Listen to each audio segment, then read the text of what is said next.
성경의 인물 중에 누가 가장 위대하고 존경할 만합니까? 라고 물어본다면 그 중에 대표적인 인물이 오늘 본문에 나온 바울, 사울이 아닐까 생각합니다. 아마 이 바울이라고 하는 한 사람이 인류 역사에 끼친 영향은 아마 엄청 크다고 할 수 있을 것입니다. 특별히 기독교 문화에 끼친 영향이 엄청 큽니다. 그러나 명심해야 할 것은 이렇게 바꿔놓은 이 사울을 바울로 이렇게 바꿔놓은 분도 예수 그리스도라고 하는 사실입니다. 그리고 변화된 바울 스스로도 자신을 그리스도의 종이요 사도라고 말하고 있습니다. 우리는 원래 사도 바울이 원래 그리스도인들을 핍박하는 극악무도한 사람으로 있다가 한순간에 확 바뀌어서 회심을 하고 그리스도의 사람이 되었다는 사실을 너무나 잘 알고 있습니다. 사실 이런 드라마틱한 변화는 우리 주변에서 그렇게 흔하게 일어나는 일이 아닙니다. 그런데 이 180도로 확 변화되는 역사가 오늘 본문에서 일어난 것입니다. 알고 계신 대로 오늘 본문의 사울은 아주 적극적인 인물이었습니다. 그리고 또 자기 중심적인 사람이었습니다.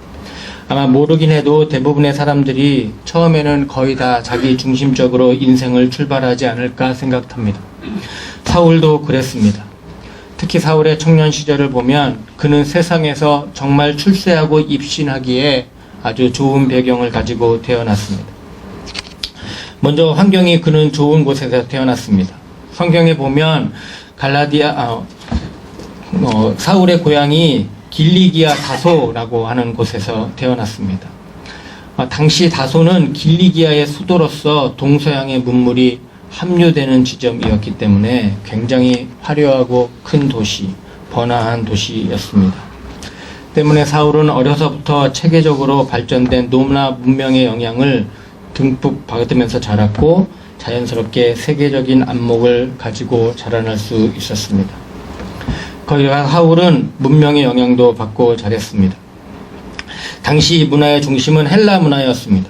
헬라 문화의 영향으로 자연스럽게 넓은 안목과 자유로움 그리고 대단히 논리적인 사람으로 성장할 수 있었습니다. 그리고 그의 가슴에는 무엇보다 유대인의 피가 뜨겁게 흐르고 있었습니다. 이 말은 사울이 아주 보수적인 신앙과 바리새인적인 전통 신앙을 소지한 열정적인 사람이라는 말입니다. 그리고 자질도 또한 아주 우수했습니다. 당시 주류였던 가말리엘 문화에서 아주 엄격한 율법 교육을 받았기 때문입니다. 때문에 사울은 당시 정치, 경제, 문화, 종교 할 것 없이 다방면에 정통했고 거기다가 번뜩이는 지성과 천재적인 학문성 또한 지닌 사람이었습니다. 이 같은 자질의 탁월성 때문에 아마 사울은 일찌감치 장래가 촉망되는 사람으로 인정받을 수 있었을 것입니다. 그래서일까요? 사울은 앞장서서 그리스도인들을 무자비하게 탄압하기 시작됩니다.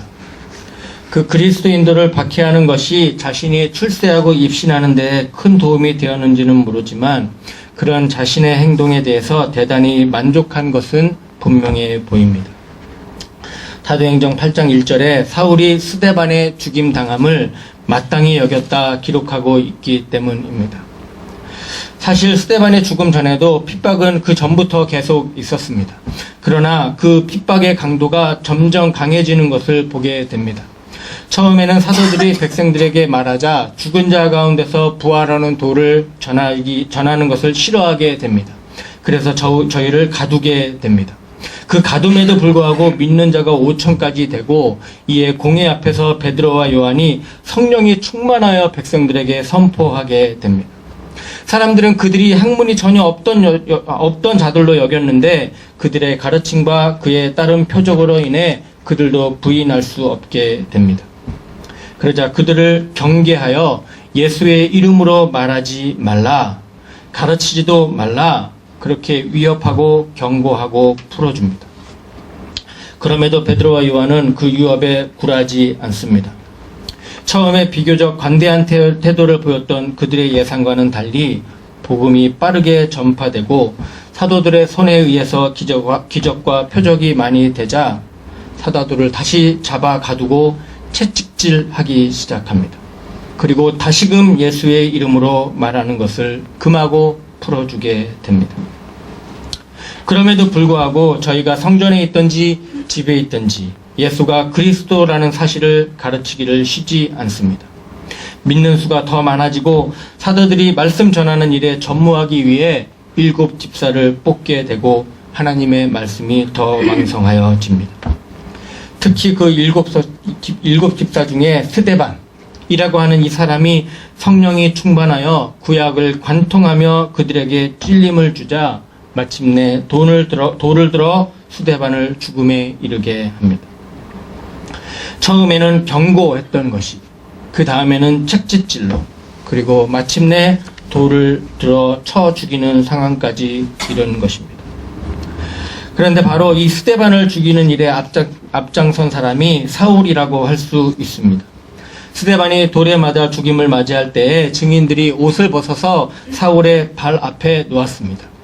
이렇게 했다는 것은 사울이 분명 이 사형 집행에 어떠한 공무상의 역할을 했었다는 것을 보여주는 것이고, 어떤 학자는 사울이 그 당시 산헤드린 공회원의 한 사람이었을 것이라고 추측하기도 합니다. 그런데 그런 사울이 예수님을 만남으로 자아가 깨어지는 경험을 하게 되는 것입니다. 깨어지는 정도가 아니라 아주 180도로 변하게 됩니다. 그리고 중요한 것은 이렇게 변하고 난 다음에는 유지부동, 변화가 전혀 없었다는 것입니다. 다시금 돌아가지 않고, 다시금 변하지 않고 죽을 때까지, 순교할 때까지 그리스도의 사람으로 살아가는 사람이었습니다. 정말 멋있는 사람입니다. 사울의 그 회심하는 장면이 오늘 본문에 있습니다. 정말 엄청난 큰 사건입니다. 그래서 사도행전에서 3번이나 언급합니다. 오늘 읽은 본문 9장, 그리고 22장, 그리고 26장 이렇게 3곳에 나와 있습니다. 오늘 본문을 제외한 2곳은 사울이 스스로 자신이 어떻게 주님을 만났는지에 대해 간증하는 곳입니다.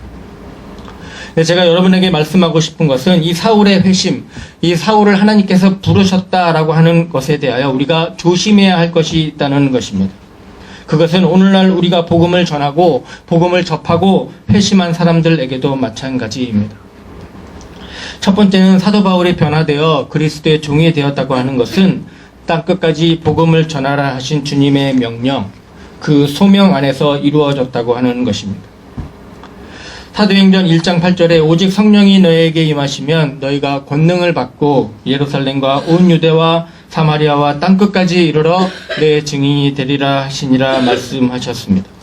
그리고 실제로 이 말씀은 스데반 순교 이후에 더 큰 핍박으로 인해 사도들을 제외한 사람들이 다 유대와 사마리아 모든 땅으로 흩어지게 되는 것으로 이루어지게 됩니다. 사울의 변화도 마찬가지입니다. 예수님이 부활하시고 승천하신 후 이제 복음이 온 세계에 전파되어야 하는데 바로 그 전파되어야 한다고 하는 그 하나님의 성교적 경륜, 그 큰 뜻 안에서 이루어진 하나의 사건에 불과한 것입니다. 그러니까 바울 자체만을 너무 크게 보아서는 안 된다는 것입니다. 하나님께서 이루시고 그리스도께서 복음을 만방에 전하고자 하시는 그것을 위해 하나님 역사에 많은 사람을 고용해 쓰시는데 그 중에 한 사람으로 사울을 쓰고 있을 뿐입니다. 다시 말씀드리면 기독교는 바울의 종교가 아닌 것입니다. 기독교는 그리스도의 종교입니다. 바울교가 아닙니다. 그리스도교의 한 사람 바울이 열심히 일한 하나님의 충성된 일꾼의 하나였다는 사실을 우리는 명심해야 합니다. 사실 초대교회에는 사울을 비롯하여 다른 뛰어난 예수님의 제자들을 추종한 나머지 너무 과대 포장하여 파벌이 생긴 것을 보게 됩니다. 누구는 예수파다, 누구는 바울파다, 나는 베드로파다, 너는 아볼로파냐, 심지어 바울교와 예수교의 차이가 있는 것이 아니냐 하고 쓸데없는 논란을 벌이는 사람도 있었습니다. 이러한 싸움은 본질에서 벗어난 아무 무모한 싸움입니다. 그리고 정작 바울이나 베드로나 아볼로는 이 분열과는 전혀 상관없는 사람들입니다. 이분들은 그저 사역을 하면서 단 한 번도 자신들의 이름을 사람들에게 심어준 적이 없습니다. 오직 그리스도만을 증거했습니다. 이들 사이에 다른 의견은 전혀 없었습니다. 바울과 베드로와 아볼로가 이들을 분열시킨 것이 아니라 사람들의 잘못된 신앙관과 교회관 때문에 이런 분열이 일어나게 된 것입니다. 여러분, 교회가 무엇입니까? 교회가 어떤 곳입니까? 교회는 주님을 주인으로 모시고 사랑과 말씀으로 하나가 되어야 하는 곳입니다. 두 번째로 주의해야 생각할 것은 바울의 회심에 너무 강점을 두는 나머지 바울을 위대한 사람으로 만들고자 하는 잘못입니다. 왜냐하면 바울 스스로가 회개한 것이 아니고 하나님께서 부르셔서 회개시킨 것이기 때문에 그렇습니다. 바울 그가 어느 날 문득 귀중한 진리를 깨달았다고 하는 이야기가 아닙니다. 바울이 사람이 좋아서 워낙 적극적이고 훌륭한 성격의 사람이어서 길을 가다가 문득 내가 이러면 안 되지 라고 돌아서서 바른 사람이 되었다고 하는 그런 인간적인 이야기가 아닌 것입니다. 분명히 알아야 할 것은 하나님께서 바울을 변화시킨 것이지 바울 스스로 변화한 것이 아니라는 것입니다. 선교의 주체, 복음의 주체는 하나님이십니다. 회심을 가능케 한 동력은 바울 스스로가 아니라 하나님 자신이었다는 사실입니다.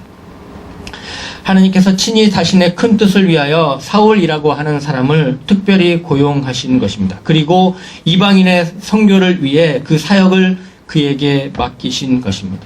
언제나 주체는 하나님이십니다. 그리고 바울은 그리스도의 종입니다.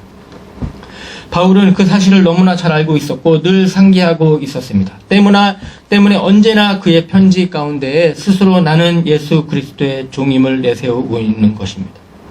나는 그리스도의 보내심을 받은 자다. 언제까지나 나의 주인은 나를 보내시는 그리스도다. 이렇게 강조하고 있는 것입니다. 핍박을 하던 자가 단 한 번의 회심을 했다는 것은 하나님께서 그만큼 관건적으로 역사하셨다는 말씀입니다. 바울의 이 유명한 회심은 하나님의 부르심의 역사이지 바울 자신의 일이 아니었다는 것을 반드시 명심해야 합니다. 마지막으로 우리가 주목해야 할 것은 주님의 음성을 들었을 때의 사울의 반응과 주님의 반응입니다. 오늘 본문을 보면 사울이라고 하는 사람은 정말 강한 사람이었던 것 같습니다. 예수님의 부르심에 그 혼비백산한 순간에도 감히 이렇게 묻습니다. 주여 누구이십니까? 그런데 대답하시는 분이 더 기가 막힌 대답을 하십니다. 나는 네가 핍박하는 예수라. 엄청난 말씀입니다. 사실 사울이 직접적으로 예수님을 핍박한 일은 없었습니다. 그런데도 예수님은 왜 나를 핍박하느냐고 말씀하십니다. 우리는 여기서 핍박받는 교회와 예수님 자신을 동일시하셨다는 사실을 똑똑히 보아야 합니다. 예수님께서는 제자들을 보내시면서도 너희를 영접하는 자는 나를 영접하는 것이고 너희를 핍박하는 자를 나를 핍박하는 것이고 너희를 거역하는 자는 나를 거역하는 것이다 라고 말씀하셨습니다. 바로 이런 말씀을 지금 사울에게 하시고 있는 것입니다. 교회를 핍박하는 것이 곧 나를 핍박하는 것이다. 어찌하여 나를 핍박하느냐.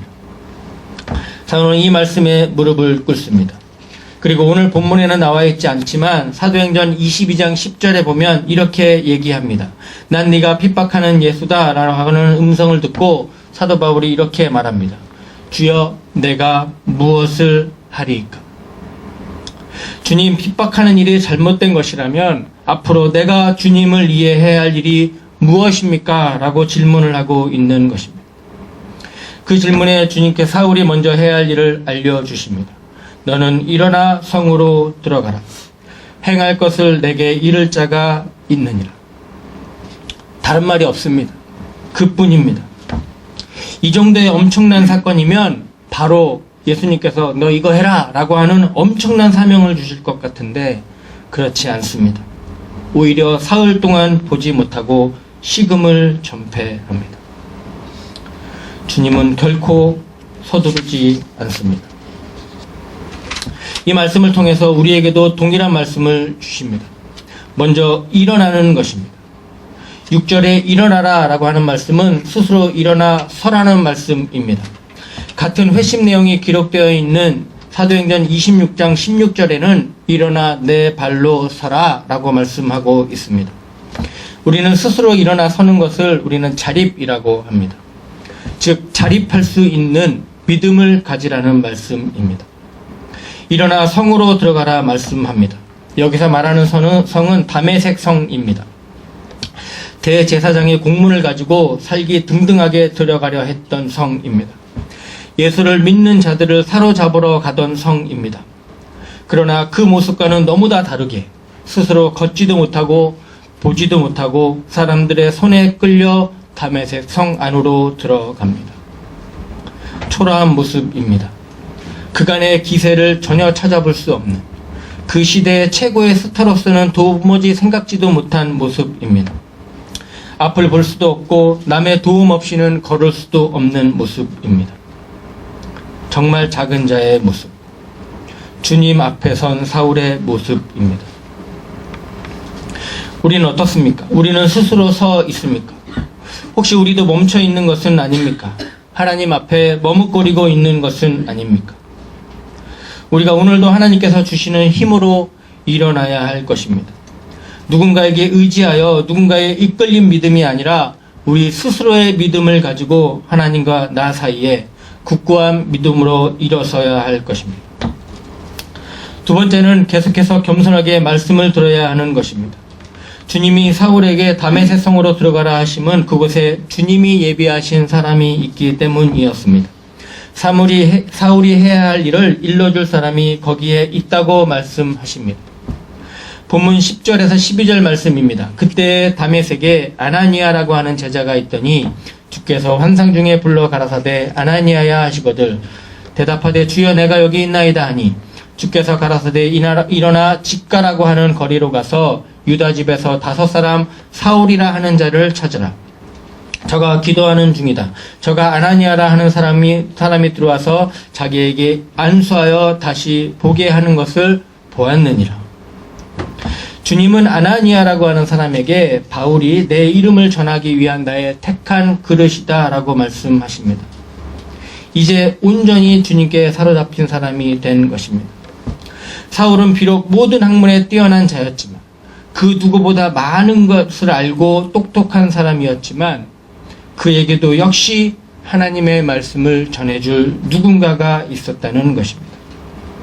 그가 비록 많은 지식을 알고 있는 최고의 학자였을지라도 겸손히 계속해서 하나님의 말씀에 귀를 기울여야 했다는 것입니다. 우리도 말씀을 대하는 우리의 모습이 어땠는지 생각해 보았으면 좋겠습니다. 매일매일 듣는 말씀, 매일 읽는 말씀일지라도 오늘 우리에게 말씀하시는 그 말씀이 무엇인지 겸손하게 계속해서 귀를 기울일 수 있는 우리가 되어야 한다는 것입니다. 그 후에 사도 바울은 갈라디아서 1장 12절을 통해 이렇게 말씀합니다. 어머니의 태로부터 나를 택정하셨다. 내가 다메섹 도상에서 부름받은 것 같지만 사실은 어머니의 태로부터 나에게 하나님의 계획과 뜻과 경륜이 계셔서 이제 부르심을 받은 것이라는 고백일 수 있습니다. 여러분, 우리도 역시 주님의 부름을 받았습니다. 주님의 제자입니다. 더러는 사도 바울과 같은 극적인 사건을 경험하지 못한 사람도 있을 것입니다. 그러나 가만히 생각해 보면 나 스스로 믿은 것이 아니라 하나님의 강권적인 부르심의 역사가 있었다는 것에는 동일한 고백이 있을 것입니다. 그리고 우리에게도 여전히 사명이 있습니다. 바울에게만 있는 것이 아닙니다. 우리 모두가 하나님의 강한 부르심, 강한 능력, 강한 그 끝 안에서 부르심을 받고 오늘 여기까지 온 것입니다. 그런 주님에게 우리도 같은 질문을 해야 합니다. 주여, 내가 무엇을 하리까? 그러면 주님께서 이제 내가 해야 할 일이 무엇이며 내가 갈 길이 어느 길인지 주님께서 친히 알려주실 것입니다. 우리는 오직 묵묵히 충성되어 겸손하게 순종하고 따라가기만 하면 됩니다. 주님께서 하나님의 뜻을 위하여 하나님의 영광을 위하여 그분의 길로 인도해 주실 것입니다. 하나님의 부르심은 순종의 부르심입니다. 2018년 한 해 이한교회에 주시는 말씀이 여호와의 인자하심을 바랄지어다입니다. 오늘 들은 말씀을 꼭 기억하셔서 말씀이 사람을 변화시킨다는 사실, 그리고 복음 전파를 위해서 우리도 역시 부름받았다는 사실, 그리고 마지막으로 주님의 말씀에 즉각적으로 반응하는, 그래서 오늘도 하나님의 인자하심을 누리는 저와 우리 모두가 되기를 간절히 바라겠습니다.